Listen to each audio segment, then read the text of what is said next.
கல்வியில தமிழ்நாட்டை நம்பர் 1 மாநிலமாக்கும்னு சொன்னாங்க. விஷமாகும் மதிய உணவு, இடிந்து விழும் மேற்கூரை, தண்ணீர் இல்லா கழிப்பறை, இதுவே தமிழக பள்ளிகளின் அவல நிலை. இந்த நிலை மாறிட வாக்களியுங்கள் தாமரை சின்னத்திற்கு. ஃப்ரெண்ட்வுட்ஸ் நேயர்களுக்கு வணக்கம். தேர்தல் களத்தில் இப்போ பிரச்சாரங்கள் ரொம்ப சூடுபிடிக்க போயிட்டு தலைவர்கள் ஒருத்தரையும் என்ன பண்ணுறாங்க, மாற்றி என்ன பண்ணிக்கிறாங்க, பர்சனல் அட்டாக் அப்படின்னு கூட சொல்லலாம். இப்போ இங்கே ஒரே கட்சியில் பயணித்தவங்க இப்போ வேறு கட்சியில் இருக்கிறாங்க. எடப்பாடி பழனிசாமி எப்படி முதலமைச்சர் ஆனார், ஏன் ஆனார் அப்படின்ற ஒரு விஷயத்தை போட்டு உடைக்கிறாரு செங்கோட்டையன் அவர்கள். செங்கோட்டையனை கொஞ்சம் பார்த்து நடந்துக்கப்பா, என்னை பற்றி உனக்கு தெரியாது, எல்லா எவிடன்ஸ் என்கிட்ட வச்சுருக்கேன், எடுத்து விட்டுன்னு வச்சுக்க, ரோட்ல நடமாட்ட, என் ஒரு முகத்தை தானே பார்த்துருக்க, இன்னொரு முகத்தை பார்க்கல, அப்படியே ஆடி போயிடுவ இப்படின்னு செங்கோட்டையனுக்கு எடப்பாடி பழனிசாமி ஒரு எச்சரிக்கை, மிரட்டல் அப்படின்னு கூட சொல்லலாம். ஸோ அந்த அளவுக்கு ஒரு துணியில் என்ன பண்ணியிருக்காரு எடப்பாடி பழனிசாமி பேசியிருக்காரு. இது பிரச்சாரங்கள்ல இது ரசிக்கிற மாதிரி இருக்குதா, இல்லை முகம் சுளிக்கிற மாதிரி இருக்குதா, இல்லை பல கேள்விகளை கேட்குற மாதிரி இருக்குதா அப்படின்னு பார்த்தா இது பார்த்தீங்கன்னா இது அரசியல் நாகரிகம் இல்லை அப்படின்னு தான் நம்ம எடுத்துக்கொள்ளணும். ஏன்னா நீங்கள் பிரச்சாரங்கள்ல ஒரு விஷயங்கள் பேசுறீங்க அப்படின்னா பல மக்கள் அதை பார்த்துட்டு இருக்கிறாங்க, இளைஞர்கள் பார்த்துட்டு இருக்கிறாங்க, இன்னும் சொல்ல போனா பல சின்ன பசங்க கூட பார்த்துக்கிட்டு இருக்காங்க. ஸோ இப்படியா இருக்கும்பொழுது உங்க பேச்சை ரசிக்கிற மாதிரி இருக்கணும், அது ஆக்கப்பூர்வமா இருக்கணும், கருத்தியலா இருக்கணும், கொள்கை ரீதியா இருக்கணும் அப்படின்னு தான் பார்க்கப்படுவாங்க.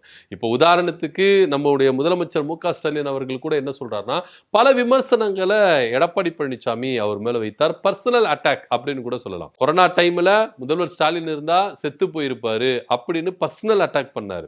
இன்னும் சொல்ல போனா முதல்வர் ஸ்டாலின் அவர்கள் கருணாநிதிக்கு பிறக்கலனா ஒரு கவுன்சிலரா கூட ஆயிருக்க முடியாது அப்படின்னு கூட ஒரு பர்சனல் அட்டாக்ல பேசியிருந்தாரு. இது கட்சியை தாண்டி பிரச்சாரங்களை தாண்டி பர்சனல் அட்டாக் பண்றாரு. 1000 இருந்தாலும் அவர் ஒரு முதலமைச்சர், அந்த பதவிக்காவது மரியாதை கொடுத்துருக்கணும், ஒரு எதிர்கட்சி தலைவரா இருக்கிறாரு, ஒரு முதலமைச்சரா இருந்தாரு, இவருக்கு இவ்வளவு நாகரிகம் இல்லையே அப்படின்னு சொல்லிட்டு பலரும் பேசப்பட்டிருந்தாங்க. இருந்தாலும் இதை முதலமைச்சர் சூப்பரா ஹேண்டில் பண்ணாரு. ஏன்னா திரும்பவும் நீ என்ன அடிச்சிட்டியா, நான் உன்னை 2 அடி அடிக்கிறேன் அப்படின்லாம் அடிக்கல. எடப்பாடி பழனிசாமிக்கு எப்படி புரியணுமோ, எடப்பாடி பழனிசாமிக்கு எப்படி பதிலடி கொடுக்கணுமோ அந்த விதத்துல முதல்வர் ஸ்டாலின் அவர்கள் என்ன பண்ணாரு, பதிலடி கொடுத்தாரு. ஆனா திரும்பவும் ஏட்டிக்கு போட்டியா, நீ என்ன திட்டினியா, நான் உன்னை திட்டுறேன் அப்படின்னு சொல்ல திட்டவே இல்லை. ஸோ இந்த அரசியல் நாகரிகம் திமுகவுக்கு இருக்குதானா? கண்டிப்பா இருக்குது. இன்னும் சொல்ல போனா உதயநிதி ஸ்டாலின் அவர்கள் எடப்பாடி பழனிசாமி செய்த காரியத்தை போட்டோவா என்ன பண்ணாரு, வெளிப்படையா கொண்டு வந்தார். இதை தாங்கிக்க முடியாம, இந்த விமர்சனங்களுக்கு பதிலடி கொடுக்க தெரியாம எடப்பாடி பழனிசாமி கொஞ்சம் எமோஷனல் ஆகி என்ன பண்ணிட்டாருன்னா, பால்டைன் குடித்ததெல்லாம் பஞ்சு டைலாக் பேசுது அப்படின்னு சொல்லிட்டு அவரையும் என்ன பண்ணிட்டாரு, பர்சனல் அட்டாக் பண்ணிட்டாரு. ஸோ அதையும் உதயநிதி ஸ்டாலின் அவர்கள் மெச்சூரிட்டியா இருந்து என்ன பண்ணாருன்னா சூப்பரா ஹேண்டில் பண்ணாரு. எடப்பாடி பழனிசாமியை திரும்பவும் பர்சனல் அட்டாக் பண்ணாம எப்படி பதிலடி கொடுக்கணுமோ அப்படி பதிலடி கொடுத்தாரு. ஆனா இங்க நடக்கிற ஒரு கூத்து இருக்குல்ல, செங்கோட்டையனுக்கும் எடப்பாடி பழனிசாமிக்கும் நடுவுல நடக்கிற இந்த கூத்து தான் இன்னைக்கு சந்தி சிரிக்குது அப்படின்னு கூட சொல்லலாம். ஏன் அப்படின்னு பாத்தீங்கன்னா, செங்கோட்டையன் அவர்கள் ஒரு விஷயத்த சொன்னாரு.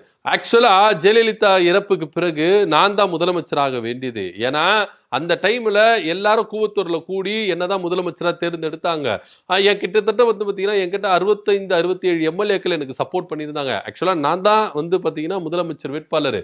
ஆனா பொட்டி அங்கிட்ட இல்ல, எடப்பாடி பழனிசாமி பொட்டி கொடுத்தாரு, அவரை முதலமைச்சரா தேர்ந்தெடுத்துட்டாங்க சசிகலா. அப்ப கூட என்கிட்ட கேட்டாங்க, என்ன செங்கோட்டையா இபிஎஸ் எடுத்துடலாமா அப்படின்னு சொல்லிட்டா, ஓகேமா, கட்சி நல்லதுக்காக, கட்சி உடையக்கூடாம இருக்கிறதுக்காக அவரை கொண்டு வாங்க அப்படின்னு சொல்லிட்டு நான் பர்மிஷன் கொடுத்தேன். நான் விட்டு கொடுத்ததுனால தான் அந்த இடத்துக்கு எடப்பாடி பழனிசாமி வந்தாரு அப்படின்னு சொல்லிட்டாரு. படார்னு பார்த்தா மலைப்பாம்பு உருள்ற மாதிரி என்ன பண்ணிட்டாப்புல எடப்பாடி பழனிசாமி காலில் உருண்டுட்டாரு. ராத்திரி முழுக்க நாங்க தாங்க முதலமைச்சர், காலையில வெடிகாலம் மாறுந்துதான் எடப்பாடி பழனிசாமி, ஏன்னா பொட்டி கொடுத்ததுனாலதான் இங்க மாறிச்சு அப்படின்னு ஒரு விஷயத்த போட்டு உடைச்சாரு. உடனே இத ஹேண்டில் பண்ண தெரியலையா, இல்ல எடப்பாடி பழனிசாமி எமோஷனல் ஆறாரா, என்ன விஷயம் அப்படின்னு நம்மளுக்கு தெரியல. ஏன்னா ஒரு முதலமைச்சரா இருந்தவர் நாவடக்கம் வேண்டும், அரசியல் நாகரிகம் வேண்டும், பேச்சில் தடுமாற்றம் இருக்கக்கூடாது அப்படின்னு தான் தெரியும். ஏன்னா முதலமைச்சராக இருந்திருக்கிறார், அவருக்கும் சில புரோட்டோகால் விதிகள்லாம் தெரியும். இப்போ எதிர்கட்சி தலைவராக இருக்கிறார், எப்படி பேசணும் ஏது பேசணும் அப்படின்றது அவருக்கு தெரியும். அவர் என்ன பண்றாரு, ஒரு ரவுடி மாதிரி கூட நம்ம சொல்லலாம், அந்த அளவுக்கு ஒரு மிரட்டல் கொடுக்குறாரு.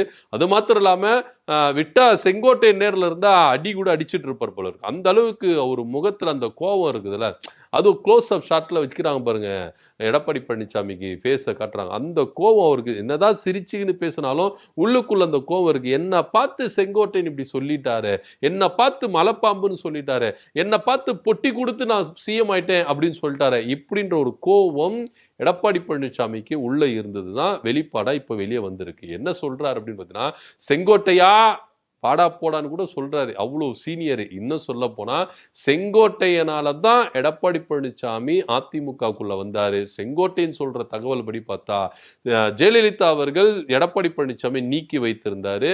செங்கோட்டையன் அவர்களுடைய பரிந்துரை தான் ஒரு வாரிய தலைவரா மாறினாரு அப்படின்னு கூட சொல்றாங்க. ஸோ இப்படி இருக்கும்பொழுது அவ்வளோ பெரிய சீனியர் வார்த்தையில தடுமாற்றம் எடப்பாடி பழனிசாமிக்கு உள்ள இருந்தது. வாடா போடான்னு சொல்றாரு. செங்கோட்டையா எல்லாத்தையும் ஞாபகம் வச்சுக்க, உன் தொகுதியில நின்று ஜெயிக்க மாட்டேன், ஆதாரம் ஃபுல்லா என்கிட்ட இருக்கு. நான் சிஎம்மா இருக்கும் போது என்ன நினைச்சிட்டு இருந்த, உன்னை பத்தி எல்லாத்தையும் நான் எடுத்துட்டேன்பா. நீ என்னென்ன தப்பு பண்ண, என்னென்ன சொத்து சேர்த்து வச்சிருக்க, என்னென்ன கோல்மால் பண்ண, என்னென்ன ஊழல் பண்ண, எல்லாமே என்கிட்ட இருக்கு. நான் வெளியிட்டேன்னு வச்சுக்க ரோட்ல நடக்க மாட்டேன். வாய் இருக்குதுன்னு சொல்லிட்டு கண்டமேனிகளா பேசின்னு இருக்கா செங்கோட்டையா, பார்த்து பத்திரமா இருந்துக்க அப்படின்னு சொல்லிட்டு ஒரு மிரட்டல் துணியில தான் பேசுது. எடப்பாடி பழனிசாமி இப்படி வெளியே வர்றதுக்கான காரணம் என்ன, ஏன் இப்படி பேசுறாரு அப்படின்னு பாத்தீங்கன்னா, அவருடைய பர்சனலா, அதாவது அந்த காலில் விழுந்தது, பணம் கொடுத்து சிஎம் ஆகுது, இதை பொறுத்துக்க முடியல. ஏன்னா இன்னும் சொல்ல போனா கூவத்தூர்ல என்னென்ன நடந்தது A to Z சொல்லிட்டு கருணாஸ் ஆல்ரெடி பாத்தீங்கன்னா சில விஷயங்களை வெளியிட்டார். ஆனா இப்ப செங்கோட்டையன் அவர்கள் எடப்பாடி பழனிசாமியை பார்த்து சொல்ற விஷயம் எடப்பாடி பழனிசாமி ஏத்துக்க முடியல.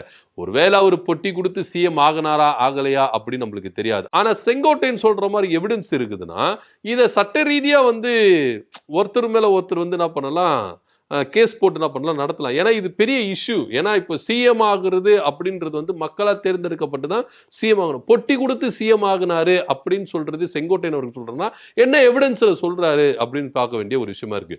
ஸோ செங்கோட்டையன் அவர்கள் என்ன சொல்றாரு, எடப்பாடி பழனிசாமி எவிடன்ஸ் எல்லாம் வெளியே விட்டா செங்கோட்டையனுடைய கதை நாரிடும் அப்படின்னு சொன்னதுனால இப்ப செங்கோட்டையன் பதிலடி கொடுக்கிற விதமா என்கிட்ட எவிடன்ஸ் இருக்கு, நான் அதை கொடுத்தேன்னு வச்சுங்களேன் எடப்பாடி பழனிசாமி கதையை க்ளோஸ் ஆயிரும், அந்த அளவுக்கு எவிடன்ஸ் என்கிட்ட இருக்கு, சும்மா ஏட்டிக்கு போட்டிக்கு பண்றதெல்லாம் என்கிட்ட வேண்டாம். சோ நான் வெளியிட்டேன்னா அது வேற மாதிரி இருக்கும். இப்ப சாக்கடை பக்கத்துல இருந்து கல் எறிஞ்சா என்ன ஆகும், சாக்கடை நம்ம மேலதான் இருக்கும். குப்பை தொட்டியில போயிட்டு குப்பையை கலர்னா என்ன ஆகும், நாத்தம் தான் அடிக்கும். அந்த மாதிரி தான் எடப்பாடி பழனிசாமி விஷயத்த நான் வெளியிடாம இருக்கிறேன். நான் வெளியிட்டேன்னா எல்லாருமே நாரிடும் அப்படின்னு சொல்லிட்டு செங்கோட்டையன் அவர்கள் என்ன பண்றாரு, பதிலடி கொடுக்குறாரு. சோ இதுல பாத்தீங்கன்னா ஒருத்தர் மேல ஒருத்தர் என்ன பண்றாங்க, எவிடன்ஸ் மேல எவிடன்ஸ் வச்சிருக்காங்கன்னு சொல்லிட்டு அவங்க வாயாலேயே பொதுவெளியில பேசியிருக்காங்க. இது மக்கள் முன்னாடி பேசுறதுனால பை ரெக்கார்டு. சோ இதுல கண்டிப்பா ஒரு கேஸ் ஒன்று போட்டு உண்மையிலேயே விசாரிக்கணுங்க. இவர் என்னென்ன தப்பு பண்ணாரு, அந்த எவிடன்ஸ் எடப்பாடி பழனிசாமி கொண்டு வரட்டும். இவர் என்னென்ன தப்பு பண்ணாரு அப்படின்னு சொல்லிட்டு செங்கோட்டையன் அவர்கள் எவிடன்ஸ் எல்லாம் எடுத்துட்டு வரணும்.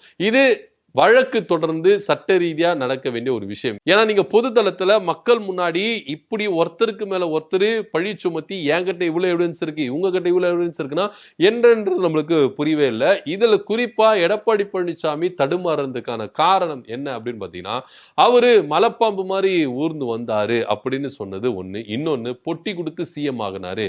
ஏன்னா எடப்பாடி பழனிசாமியை குறித்து செங்கோட்டையன் அவர்கள் சொல்ற மாதிரி பொட்டி கொடுத்து தான் சிஎம் ஆகினா யாருக்கு பொட்டி கொடுத்தாரு, சோ அந்த கேள்வியை நம்மளுக்கு முன்வைக்க வேண்டியது இருக்கு. எடப்பாடி பழனிசாமி பொட்டி கொடுத்தாருன்னா யாருக்கு பொட்டி கொடுத்தாரு, எவ்வளவு அமௌண்ட் கொடுத்தாரு அப்படின்ற கேள்வி எல்லாம் வரல. சோ இதெல்லாம் பாத்தீங்கன்னா ஒரு வழக்காவே போட்டு என்ன பண்ணணும், சட்ட ரீதியா இது எதிர்கொள்ளணும் அப்படின்னு தான் இங்க பார்க்கணும். தேர்தல் கமிஷன் இதை உற்று நோக்கி பார்த்து தகுந்த நடவடிக்கை எடுக்கணும் அப்படின்னு தான் பலரும் என்ன பண்றாங்க, கோரிக்கைகள் வைக்கிறாங்க. ஏன்னா சும்மா கிடையாது. எடப்பாடி பழனிசாமி ஒரு முதலமைச்சரா இருந்தாரு, இப்ப எதிர்கட்சி தலைவராக இருந்தாரு, முதலமைச்சர் வேட்பாளராக இருக்கிறாரு.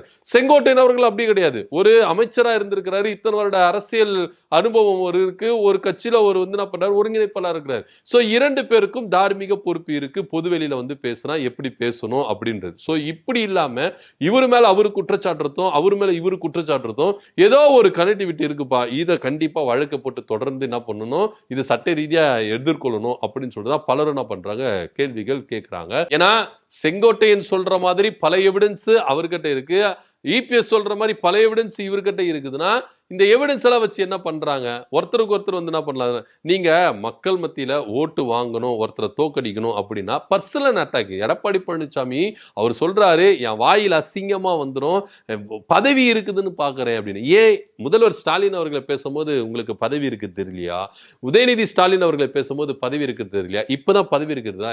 எடப்பாடி பழனிசாமிக்கு நிதானம் வேண்டும் அப்படின்னு தான் பலரும் என்ன பண்றாங்க, பொதுத்தளத்துல பேசிக்கிட்டு வராங்க. ஏன்னா ஒரு முதலமைச்சர் வேட்பாளர் அப்படின்னும் பொழுது ஒரு நிதானம் வேணும்.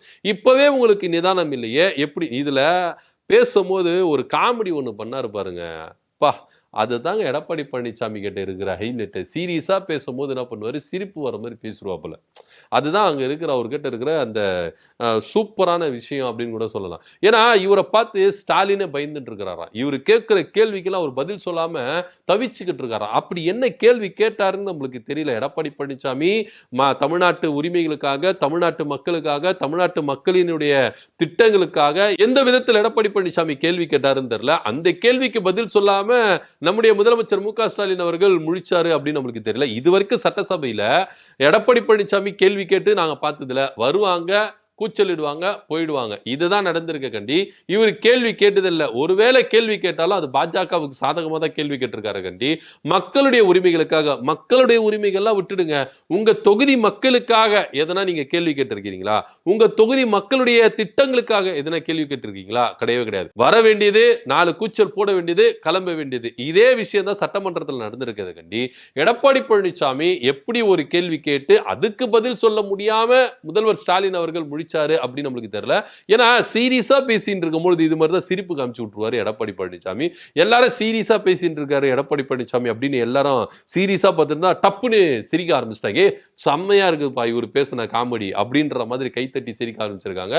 ஏன்னா திமுக கேட்கிற கேள்விக்கு தான் இவரால பதில் சொல்ல முடியல. இவ்வளவு ஏங்க இப்போ தொகுதி மறுவரையில எவ்வளவு கேள்விகள் அவர்களுக்கு இருந்தது. ஆனா இதுக்கெல்லாம் எடப்பாடி பழனிசாமி பதில் சொன்னாரா? சொன்னாரு. ஒரே ஒரு பதில் சொன்னாரு. என்னமா சொன்னாரு?